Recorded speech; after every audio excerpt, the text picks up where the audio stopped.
আসসালামু আলাইকুম। গুগলের উপরে একটা গবেষণা করা হয়েছিল 41 শেডস অফ ব্লু এক্সপেরিমেন্ট। মানে ব্লু যে কালার আছে এই ব্লু কালারেরই 41টা রং আছে। মানে ডিপ ব্লু, লাইট ব্লু, হালকা ব্লু, গাঢ় ব্লু এবং ব্লুর সাথে সাদার মিশ্রণ, ব্লুর সাথে কালো মিশ্রণ।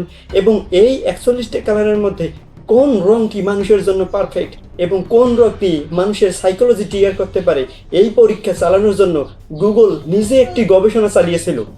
গুগলের 41 শেডস অফ ব্লু এক্সপেরিমেন্ট হলো একটি বিখ্যাত এবি টেস্টিং, যা গুগলের সার্চ পেজগুলোর লিঙ্কগুলো পরীক্ষা করার জন্য 41টি কালারের মধ্যে একটি পরীক্ষা করা হয়েছিল।